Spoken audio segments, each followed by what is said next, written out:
নমস্কার, সনাতন ধর্মকথা চ্যানেলে আপনাদের সবাইকে স্বাগত।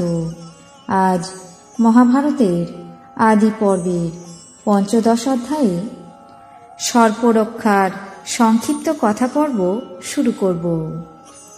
নারায়ণং নমস্কৃত্য নরং চৈব নরোত্তমং দেবীং সরস্বতীং ব্যাসং ততো জয়মুদীরয়েৎ।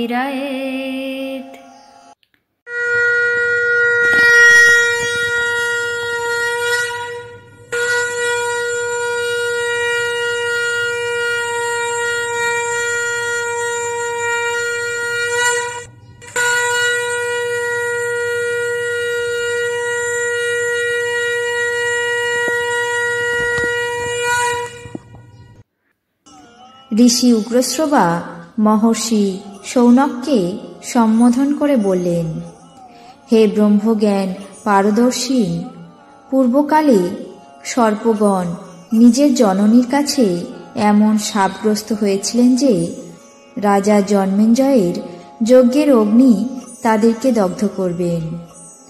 সর্পরাজ বাসুকী সেই অভিশাপ বিমোচনের জন্য অভিসন্ধি করে মহাত্মা জরৎকারুকে নিজের ভগিনী প্রদান করেন।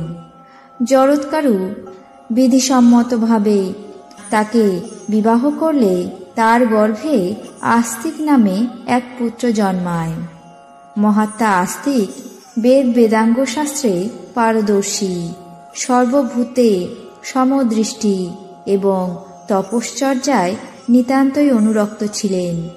তিনি পিতৃকুল মাতৃকুল উভয় কুলের দাহ ভয় নিবারণ করেন।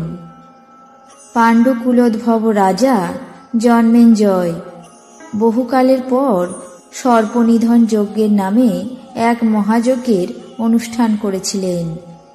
সেই সর্পকুলের কালযজ্ঞ আরম্ভ হলে মহাতপ আস্তিক ভাতৃগণ মাতুলগণ এবং অন্যান্য সর্পদেরকে রক্ষা করেছিলেন।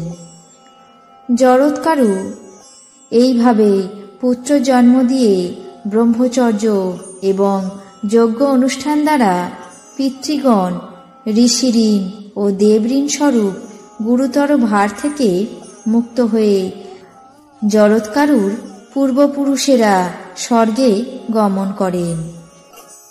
হে ঋষি শৌনক, আমি যথাক্রমে আস্তিক উপাখ্যান বললাম। এখন আর কি বলতে হবে সেই আজ্ঞা করুন। আজ মহাভারতের আদি পর্বের পঞ্চদশ অধ্যায়ে সর্পরক্ষার সংক্ষিপ্ত কথা পর্ব এখানেই শেষ করছি। বাকি অংশ আগামী পর্বে পাঠ করে শোনাব। আপনাদের কেমন লাগছে তা অবশ্যই কমেন্ট বক্সে জানাবেন। চ্যানেলটিকে সাবস্ক্রাইব করবেন, লাইক করবেন, শেয়ার করবেন। ধন্যবাদ।